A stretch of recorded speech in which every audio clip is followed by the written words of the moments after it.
Bonjour les amis, bienvenue pour la guidance de la première quinzaine de juin 2019.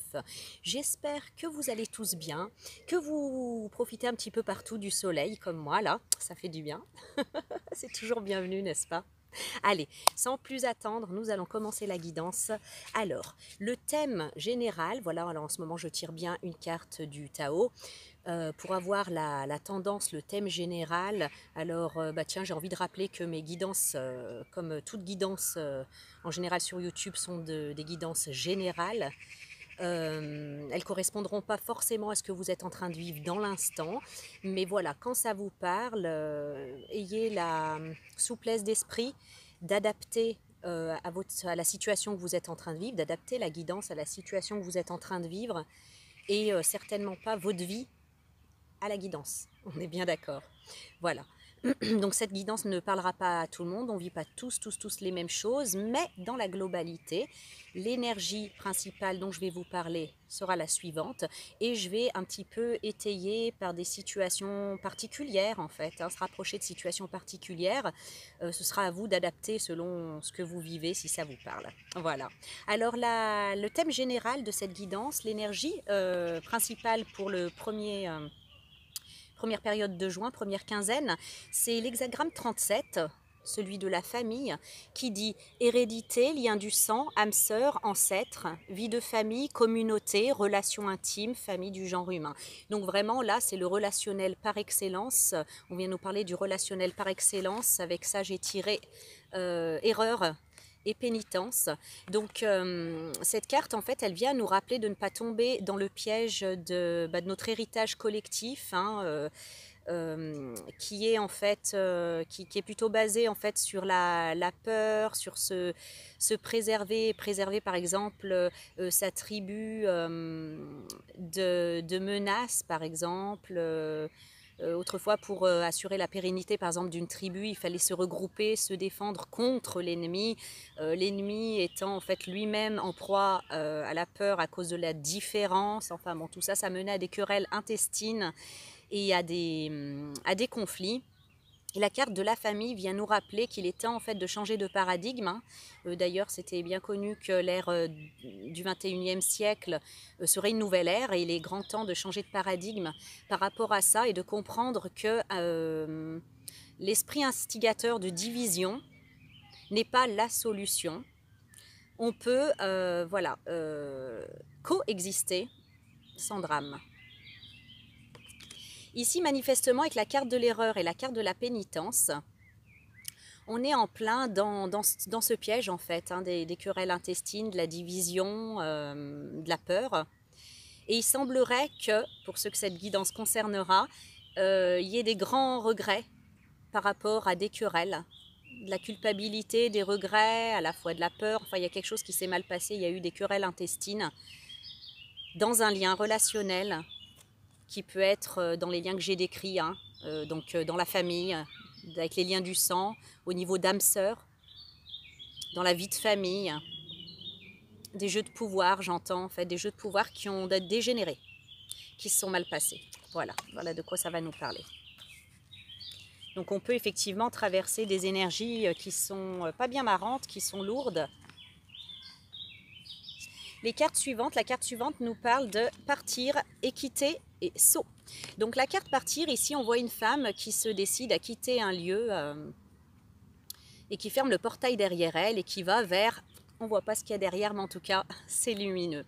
Donc le conseil ici, c'est pas le conseil tout à fait, c'est que pour certaines personnes qui ont quitté ces situations dans le but de, je crois qu'il y a beaucoup d'ombre, on va faire comme ça, dans le but de, parce que c'est un petit peu intenable comme situation, cette carte vient vous dire que vous avez bien fait, que c'est ce qu'il fallait faire pour rétablir effectivement l'équilibre, le juste équilibre. Parce que là, je ressens qu'il y a des énergies comme excessives en fait, d'excès, des énergies d'excès, comment dire, des énergies d'excès en fait, des impulsions, voilà, des choses impulsives qu'il fallait absolument dont il fallait se dépouiller. Voilà, dont il fallait se dépouiller. Et la meilleure, j'allais dire, correction à la colère, par exemple, eh bien, c'est l'arrêt. Voilà, l'arrêt de la situation. Le meilleur remède à l'excès, c'est la limitation. Donc c'est un petit peu dans cet esprit-là que certains d'entre vous envisagent ou ont pu déjà quitter une situation dans le but de rétablir le juste équilibre. Le juste équilibre, c'est exactement de retrouver un état de choses où votre énergie, vos forces vitales ne sont plus bouffées au point de, voilà, de vous rendre malade ou de... Voilà, c'est vraiment en fait une sorte de sacrifice pour retrouver l'équité, l'équilibre, et c'est validé. C'est validé, cette attitude est validée. Maintenant, on peut effectivement ressentir une énergie de perte, une énergie de deuil, éventuellement une énergie de regret et croire que c'est une pure perte, mais ce n'est pas une pure perte d'avoir agi comme ça. C'est en fait une perte, une diminution en fait, hein, un arrêt même, un départ, au bénéfice d'un but supérieur pour moi.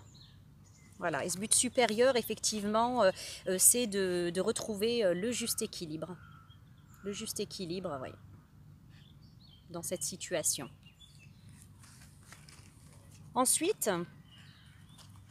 la carte du prince de minuit, je vais vous la montrer à l'endroit, mais elle est arrivée à l'envers. Le prince de minuit, demandez honnêtement ce que vous désirez, accompagné de malheur et frère. Donc ici, il s'agit de la perte, de la sensation d'avoir perdu, d'avoir à faire le deuil d'un lien qui vous était très cher. Voilà. Donc certainement dans ces querelles intestines dont nous parle l'hexagramme 37, il y a eu comme un renoncement, comme une obligation en fait de partir, hein, pour que la situation s'arrête, se calme. Et intérieurement, vous pouvez vivre effectivement des énergies lourdes comme le fait d'avoir perdu un lien très fort, de la tristesse, de la lourdeur. Le prince de minuit, il vous dit demandez honnêtement ce que vous désirez. Demandez honnêtement ce que vous désirez à l'envers. Donc pour moi, en fait, ici, avec cette carte, vous n'êtes pas forcément honnête avec vous-même dans ce que vous voulez. Vous n'êtes pas au clair avec vous-même dans ce que vous voulez. Et si effectivement, cette période de restriction, comment je peux vous dire, de restriction, cet état de choses où en fait les choses sont limitées, cette perte, ce départ, cette restriction, et là, c'est pour en fait vous permettre de vous mettre au clair avec ce que vous désirez vraiment, ce que vous voulez vraiment. Je crois qu'il y a pas impossibilité, mais une difficulté chez certains à lâcher le contrôle par rapport à quelque chose. On va voir. Je regarde un petit peu au niveau du... Voilà. Vous niez une part de vous-même, vous ne voulez voir que les bons côtés. Vous prenez une attitude de déni. Voilà, donc peut-être que dans cette situation, en fait, avec une fois qu'on... C'est vrai, une fois qu'on quitte une situation, il y a des fois où on voit que les bons... on voit plus que les bons côtés. Et ce qu'on a perdu, quoi.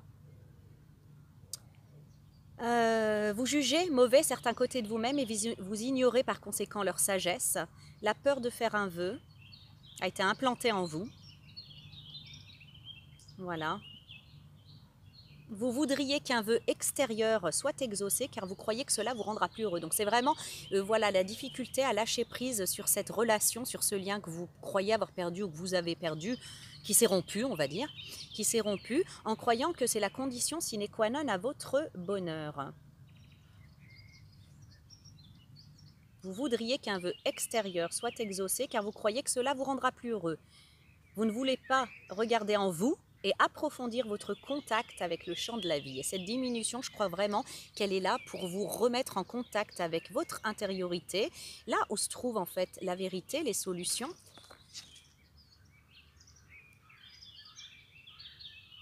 Et d'approfondir ce contact, oui. Donc il y a vraiment en fait un travail, eh bien de... Je ne vais pas vous dire de deuil de cette relation, mais en tout cas d'acceptation de cette rupture pour un but supérieur, aller voir en vous ce que vous désirez vraiment. Voilà. de ne pas être dans le déni de cette ambiguïté qui peut être là en vous, ni être dans le déni de la réalité de cette situation. J'ai vraiment l'impression que les énergies en ce moment, elles nous permettent plus de rester dans le fantasme de ce qu'on aimerait voir en l'autre ou dans une relation idéalisée ou des choses comme ça, mais qu'elles nous obligent à voir la réalité et même en nous, à voir la réalité en nous et autour de nous. Les cartes suivantes, nous avons... Alors, qu'est-ce que c'est?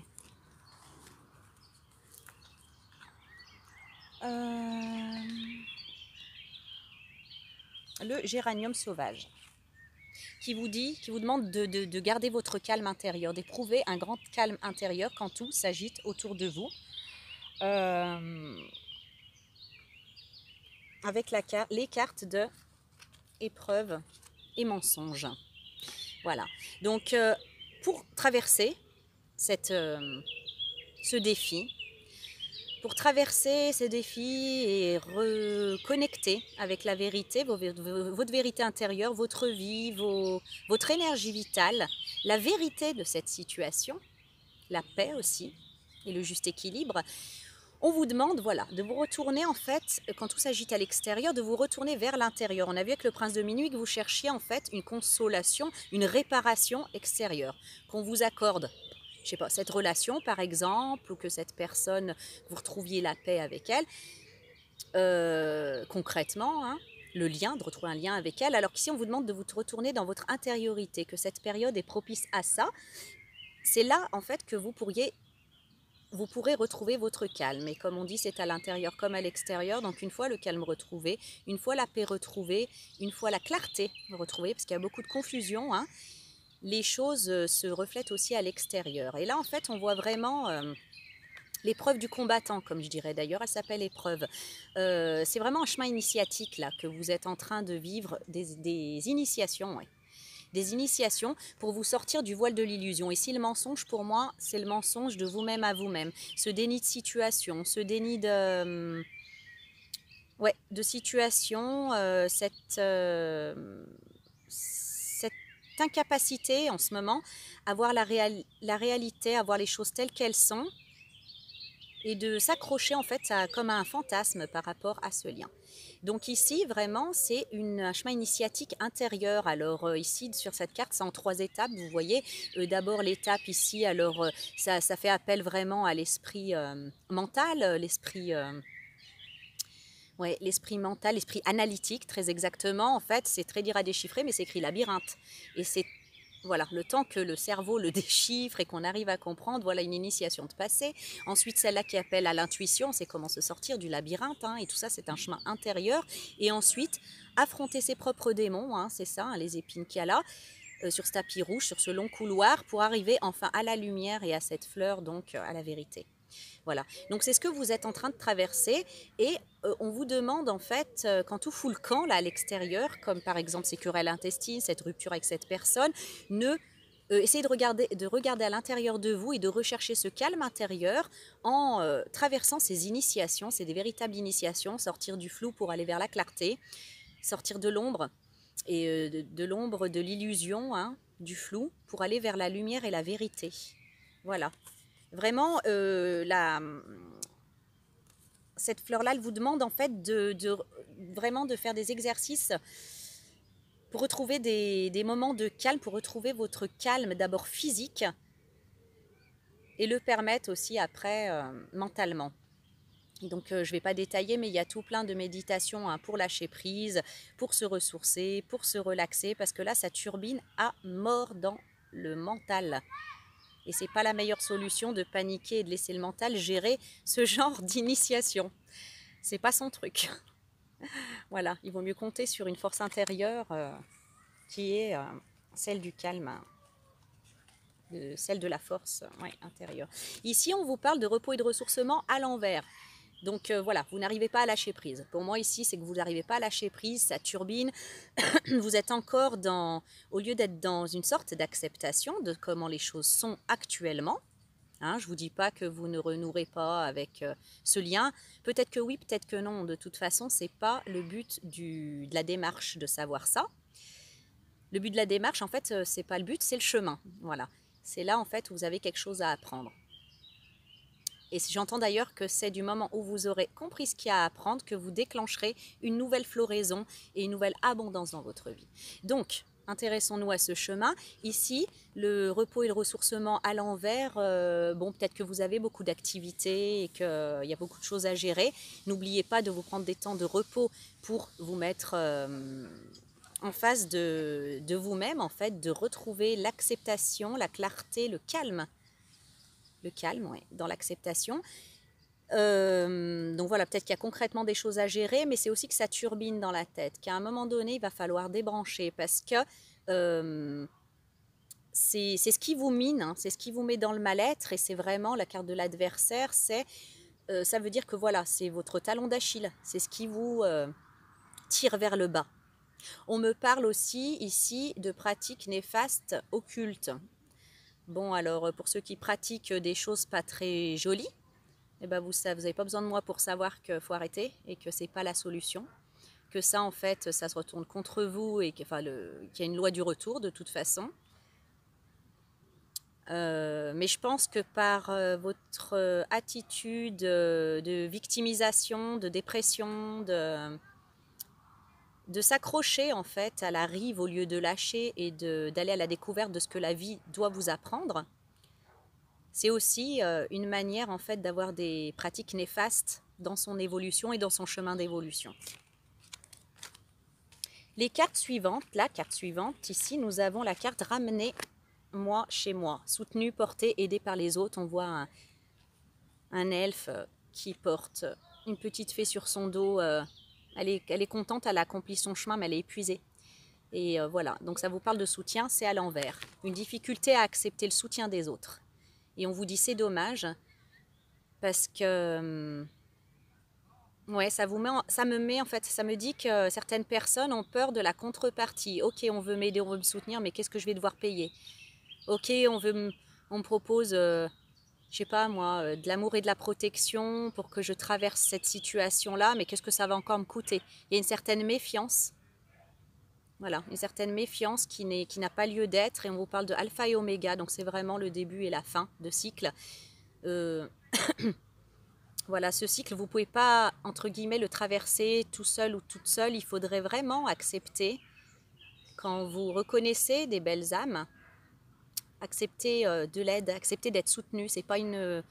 Accepter d'être soutenu, c'est pas une marque de faiblesse ou d'échec. Voilà. On peut très bien en fait être heureux d'ailleurs et accompli. Et puis à un moment donné, après avoir gagné, enfin j'allais dire oui, gagné, accompli ce qu'on a à accomplir, et ben que quelqu'un veuille gentiment nous soutenir et nous porter sur son dos pour nous ramener à la maison, c'est juste une marque de compassion, d'amour, qui souvent, avec les gens lumineux en tout cas, ne demande aucune contrepartie. Donc voilà, vous avez du discernement, mais ne devenez pas hermétique à l'aide, parce que voilà, vous avez ce cycle là qui est en train de se boucler. Voilà, vous avez vraiment le début et la fin, vous ne pouvez pas l'accomplir tout seul, vous pouvez avoir du soutien et vous avez autour de vous des gens qui peuvent vous donner ce soutien.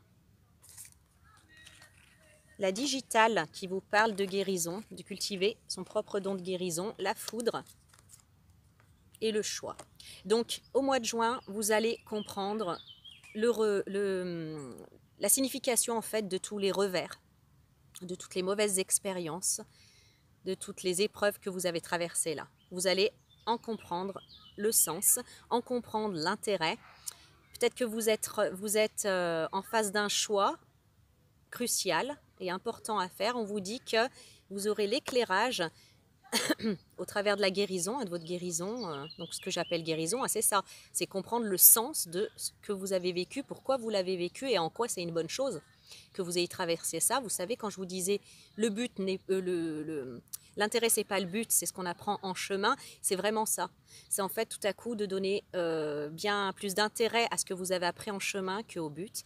Ça, pour moi, vous y arrivez en juin, dans cette première quinzaine. Vous arrivez en fait à lâcher prise d'avec tous les tourments, hein, qui étaient cités en début de tirage, hein, et vous arrivez à faire un choix éclairé. Clair, net, précis et radical. Voilà. il y a le déni, l'illusion, le flou, la confusion qui s'effondrent en vous grâce à cette guérison. Donc pour moi, un juste équilibre qui se rétablit, ça, voilà, c'est vers là qu'on veut vous emmener en fait dans toutes ces expériences, mais c'est aussi ce qui va arriver, quoi. C'est ce que vous arriverez à faire. J'ai les cartes ici de jalousie, la jalousie, le delta, l'arme, tiens, et l'illusion. Ok. Donc ici, on vous parle de manque et d'insatisfaction, de chasser le sentiment de manque, d'insatisfaction, de victimisation, et d'avoir un regard éclairé, un regard éclairé par rapport en fait à ce sentiment d'insatisfaction, de manque, de pénurie. Cette personne, là, regardez, elle a de l'or de partout, elle est aisée, quoi, elle habite un palais, regardez. Et pourtant, elle envie un petit peu ce que les autres ont, elle envie une autre vie, une autre abondance. Elle n'a aucune conscience ni gratitude par rapport à ce qu'elle a déjà. Et on vous demande de vous reaxer, de vous reaxer vers la gratitude, de regarder ce que vous avez déjà dans votre vie, ce que vous avez déjà acquis, ce que vous avez déjà réellement, au lieu en fait de regarder encore vers l'extérieur et d'envier d'autres choses. Ça, la phrase qui me revient, c'est celle, je ne sais plus dans quelle carte c'était, mais je serai heureux quand j'aurai tel truc, ou je serai heureux quand j'aurai telle relation, ou je serai heureux, voilà, ça c'est vraiment votre pire ennemi. Il faut vraiment cette fois couper le voile de l'illusion, cette illusion là, et d'avoir un regard vraiment véritable, authentique, omniscient, omniconscient de votre situation, qui n'est pas une situation ni de manque, ni de pénurie, ni de, même si vous en avez l'impression, voilà. Ça aussi, pour moi, vous y arrivez. Après, il se peut très bien qu'autour de vous, il y ait de la jalousie. D'accord? Donc, qu'il y ait de la jalousie autour de vous, le meilleur moyen effectivement, de s'en protéger, c'est de couper. Hein. C'est de couper les liens et d'élever, en fait, son regard, sa vision vers des vibrations qui sont bien plus nobles. C'est bien d'en avoir conscience, c'est bien de discerner et d'agir en conséquence, comme couper peut-être avec certaines personnes, ne pas donner le bâton pour se faire battre, enfin une certaine sagesse, mais voilà, pour moi, c'est pas la peine d'en avoir peur, c'est pas la peine de mordre à l'hameçon. Vous pouvez vous en nettoyer, ça d'ailleurs, en fait, hein, des pensées de jalousie qui sont envoyées vers vous, si vous sentez que c'est le cas. Voilà. Je pense que vous allez peut-être découvrir qui est les gentils et les méchants autour de vous, parce qu'ils ne portent pas toujours le bon visage, malheureusement. Moi, j'adorerais, moi, que les méchants, ils soient bleh, comme ça et tout ça, là. Qu'on y voit tout de suite à leur gueule. Mais non, c'est pas forcé. Et puis des fois, voilà, il n'y a pas de loi pour ça. Il n'y a que votre intuition, votre regard. C'est comme ça. Bah tiens, d'ailleurs, on a les sœurs d'argent. Les sœurs d'argent, nécessité de se protéger de pensées et d'énergie toxiques. Donc là aussi, ça peut être les vôtres, comme ça peut être des pensées extérieures et des... Alors voilà, vous voyez, elles ont une belle apparence, elles sont glam, hein, mais elles sont pas sincères et elles vous envoient des énergies, ouais, de jalousie. En fait, ce qu'il faut vous dire, c'est qu'il y a des gens, ils sont plus heureux quand... ils font des commérages et quand ils disent des méchancetés, c'est comme ça, ça existe, c'est comme ça. Et bien vous, en fait, vous pouvez tout simplement les remercier dans votre tête parce qu'elles vous rappellent qu'il faut prendre soin de vous. Donc il y a des thérapeutes qui peuvent voir un peu ce qu'on appelle les dagues et les flèches qui peuvent vous être envoyées par les mauvaises pensées des gens, parce que les mauvaises pensées des gens ont réellement en fait des conséquences sur la santé physique, psychique, sur la forme, sur les fatigues.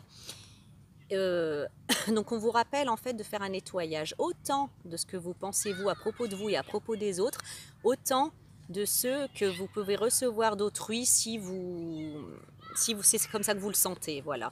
En tout cas, lumière et paix, on vous demande vraiment en fait de vous tourner vers ce qui est plus lumineux, vers la paix. C'est-à-dire que, par exemple, quand vous avez des pensées négatives, vous pouvez très bien essayer d'élever vos pensées en tout simplement des fois en répétant amour, paix, lumière, harmonie.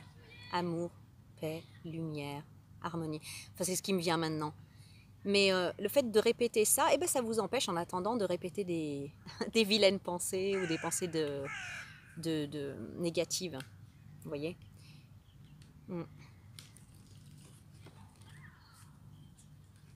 D'ailleurs, en élevant vos vibrations, souvent en élevant vos vibrations, vous fabriquez comme une coque de protection. Vous êtes hermétique un petit peu à ces attaques-là.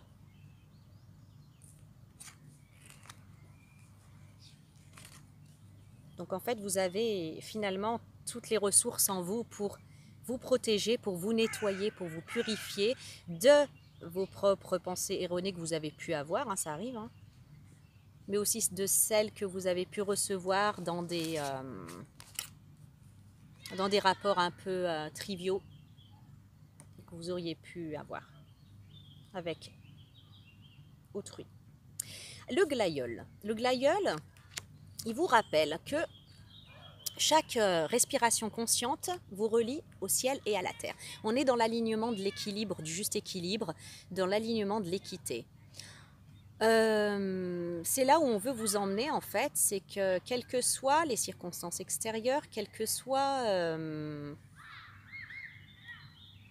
la perte, le sentiment de perte, de deuil que vous êtes en train de vivre,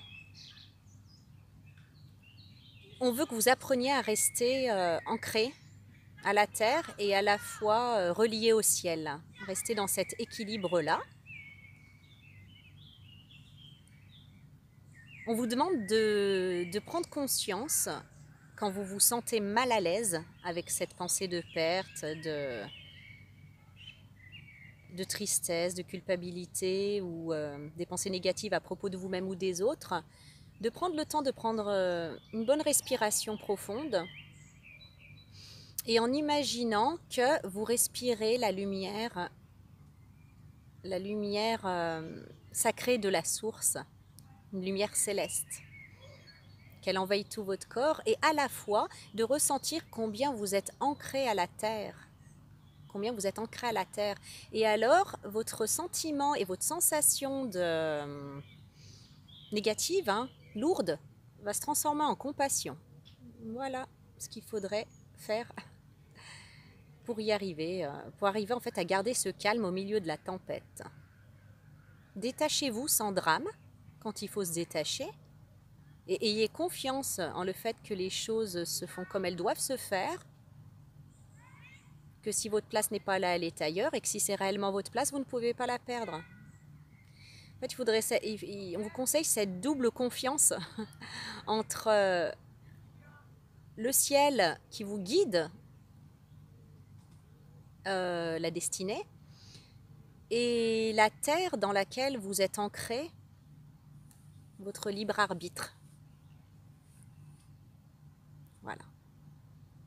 C'est très très beau. C'est très très beau.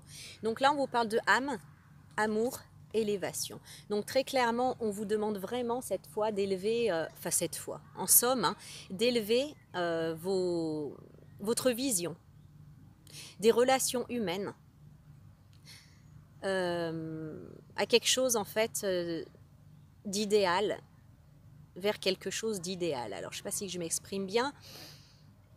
On vous demande de reconnecter, voilà, avec votre vision idéale de l'amour dans tous les sens du terme. Voilà, parce qu'ici, dans famille, la carte de la famille, là, avec hérédité, lien du sang, âme sœur, famille du genre humain, relation intime, il s'agit toujours de sentiments et d'amour, de liens, en fait. On vous demande vraiment, en fait, d'élever ça au niveau que votre âme vous souffle, dans sa version primordiale. De vous rapprocher de sa version primordiale, en vous ancrant à la terre et en vous reliant au ciel. Dès que vous vous sentez mal à l'aise, essayez cet exercice de respiration dont je vous parle. Faites ça une dizaine de fois et vous verrez de la compassion, vous arriverez à élever votre vision, vos vibrations et à vous reconnecter avec cette version noble de l'amour qu'est la version de l'âme, la version primordiale. Et on est loin du coup de la trivialité et de, de tous les sentiments négatifs qui sont créés à partir des chicanes, hein, à partir des disputes, à partir de la division, etc., etc. Voilà, donc une belle reconnexion à soi-même et ouais, et aux belles énergies en fait du genre humain. Les choses ne vont pas forcément comme on veut et on trépigne et on peste et on s'énerve et on peut ressentir du manque, de l'insatisfaction, oh j'ai un moustique, de la lourdeur et si tu me laisses pas je vais te tuer. Je le préviens. Il est parti. Chacun sa place. Et sa place n'était pas dans mes cheveux. Alors, la carte conseil nous parle du défi. J'étais en train de dire que les choses ne se passent pas tout le temps comme on veut et le fait qu'elles se passent autrement, ça a une raison d'être. La carte du défi nous parle d'une histoire, l'histoire du fermier et du champ de blé. La souffrance veut simplement dire que les choses ne correspondent pas avec vos désirs. Or, les choses ne cadrent jamais avec votre désir, avec vos désirs. Elles ne le peuvent pas. Les choses suivent tout simplement leur nature. Lao Tzu nomme cette nature Tao, Bouddha l'appelle Dharma et Mahavira a défini la religion comme étant la nature des choses. C'est ainsi que le feu est chaud et que l'eau est froide. C'est la nature des choses. Un sage est celui qui s'abandonne à la nature des choses. Lorsque vous suivez le flot, j'allais dire, mais c'est moi qui le dis. Lorsque vous suivez la nature des choses, aucune ombre n'est projetée. Il n'y a pas de souffrance, alors même la tristesse est lumineuse.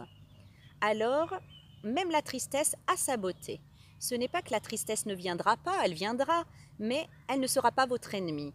Vous l'accueillerez amicalement parce que vous en verrez la nécessité. Vous serez capable de percevoir sa grâce et comprendre pourquoi elle est venue et en quoi elle est nécessaire. Le chemin. J'ai entendu une ancienne parabole. Elle doit être très ancienne car en ce temps-là, Dieu habitait encore sur terre. Un jour, un homme, un vieux fermier, vint le voir et lui dit « Écoute, il se peut que tu sois Dieu et que tu aies créé le monde, mais une chose est certaine, tu n'es pas un fermier. Tu connais même pas le b.a.-ba de l'agriculture, tu as quelque chose à apprendre. » Donc c'est le fermier qui dit ça à Dieu.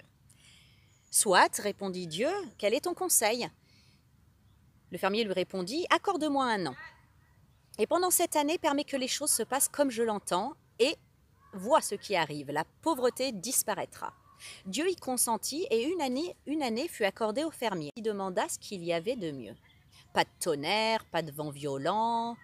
Donc pas de tonnerre, pas de vent violent, pas de danger pour la moisson. Tout se déroulait le mieux possible, le mieux du monde et il était très heureux. Le blé poussait si bien. Lorsqu'il voulait du soleil, il avait du soleil. Lorsqu'il désirait de la pluie, il y avait de la pluie. Et autant qu'il en voulait. Cette année-là fut parfait. Cette année-là, tout fut parfait, mathématiquement parfait. Mais lorsque les récoltes furent moissonnées, il n'y avait pas de grain dans les épis. Le fermier en fut surpris. Il demanda à Dieu « Mais que s'est-il passé? Ça n'a pas marché. » C'est parce qu'il n'y a pas eu de défi, répondit Dieu. Parce qu'il n'y a eu aucun conflit, aucune friction. C'est parce que tu as évité tout ce qui était mauvais que le blé est resté impuissant. Un peu de conflit est indispensable. Les orages sont nécessaires. Le tonnerre et les éclairs sont nécessaires. Ils secouent et éveillent l'âme à l'intérieur du blé. Cette parabole a une immense valeur. Si vous êtes simplement heureux, encore et toujours heureux, le bonheur perdra tout son sens. C'est comme si quelqu'un écrivait avec de la craie blanche sur un mur blanc. Jamais personne ne pourra la lire. Et vous devez écrire sur un tableau noir pour que cela devienne visible. La nuit est aussi nécessaire que le jour. Les jours de tristesse sont aussi essentiels que les jours de bonheur. C'est ce que j'appelle la compréhension. Dès que vous comprenez, vous vous détendez dans cette relaxation. Et dans cette relaxation se trouve l'abandon. Vous dites que ta volonté soit faite et aussi Fais ce que tu penses être juste. Si aujourd'hui il faut des nuages, donne-moi des nuages. Ne m'écoute pas, ma compréhension est minuscule.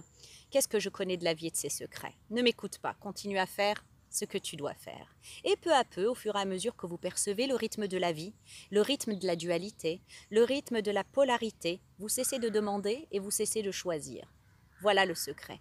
Vivez avec ce secret, voyez-en la beauté. Vivez avec ce secret et vous serez soudain surpris de l'immense bénédiction de la vie, de l'immense abondance qui vous est offerte à chaque instant. Voilà. Alors vraiment ici, la leçon, ici il l'a dit souvent, la conclusion est surtout sur le fait que d'un certain équilibre entre le jour et la nuit, entre le bonheur et le malheur. Mais ce que je vois surtout, c'est que c'est souvent que moi je m'étais dit, je sais plus, c'est quand, je crois que c'est quand j'étais ado. Je me disais, ouais, si j'étais Dieu, moi je ferais pas comme ci et comme ça. C'est pas que j'engueulais un peu Dieu, mais presque. Je disais, ouais, me fait comme ci, comme ça. Puis j'en faisais qu'un peu qu'à ma tête et tout ça. Et puis quand je me cassais la gueule, une fois, puis après sur notre expérience 2 fois, puis 3 fois, j'ai commencé à me dire, en fait, je sais même pas ce qui est bon pour moi. Enfin, je crois que d'un point A pour aller à un point B, c'est comme ça que ça doit se passer et ça se passera bien. Et ça se passait jamais comme je l'attendais et parfois dramatiquement pour moi, quoi. Me casser la figure. Et c'est de là en fait que effectivement je jure plus de rien, je jure plus de rien, j'attends de voir ce qui va se passer et quand il se passe, les choses ne se passent pas comme prévu ou voilà, on peut ressentir la déception, on peut ressentir de la douleur, mais l'essentiel en fait c'est de cultiver son propre don de guérison et d'accepter en ayant confiance et foi en ce cycle naturel en fait, en ce cycle naturel. Vous voyez, même dans la nature, on a des croissances, diminution, puis croissance, croissance, augmentation. Vous voyez ce que je veux dire, floraison. C'est comme ça. Et je crois qu'en fait, on a du mal à accepter ce cycle naturel. Et pourtant, le conseil qui nous est donné ici, c'est de ne pas résister. Parce qu'on se fera encore plus mal et surtout en plus que c'est inévitable. C'est comme ça que les choses se passent. Et surtout, ce que j'entends, c'est qu'il y a un plan. On a notre libre arbitre, on peut faire des détours, mais il y a un plan divin. Il y a un plan divin pour tout le monde et même si, comme il dit là-dedans, ma compréhension est minuscule, notre compréhension est minuscule, eh bien, ayons confiance en quelque chose de plus élevé que nous, qui s'appelle la vie. Le miracle de la vie. Voilà. Alors, si vous traversez tous ces tumultes, voilà votre boulot, c'est vraiment en fait d'aller vous raccrocher à ce qui primordialement nourrit vos valeurs en matière de relations humaines, ce que vous voulez. Moi, j'entends la paix et le juste équilibre. Essayez de l'atteindre en fait à l'intérieur de vous, puis à l'extérieur, sans forcer personne. Essayez d'atteindre cette plénitude, cette complétude déjà à l'intérieur de vous et n'allez pas la chercher à l'extérieur, n'allez pas la puiser à l'extérieur croyant que c'est ce qui va vous rétablir votre équilibre. Il se fait d'abord à l'intérieur, puis il se reflète à l'extérieur. Voilà, donc vraiment cette confiance, cette double vision à avoir entre la confiance en la conscience divine et ce qui devrait normalement nous donner la force et l'énergie vitale en s'y connectant pour transmuter toutes ces énergies basses et je l'espère en fait nous faire changer, nous permettre d'atteindre ce paradigme en fait, cette nouvelle ère du 21e siècle qui pourrait être effectivement moins triviale, moins dans la division, beaucoup plus dans l'union, la tolérance, la coexistence, le savoir vivre ensemble d'une manière ou d'une autre. Voilà. Alors je vous souhaite un bon début juin et je vous retrouve pour la guidance mi-juin, vers le 15 juin à peu près. Je vous souhaite une bonne petite période d'introspection, de reconnexion à soi-même et aux belles valeurs que vous voulez dans votre vie, que vous voulez voir dans ce monde. Je vous embrasse tous, à bientôt.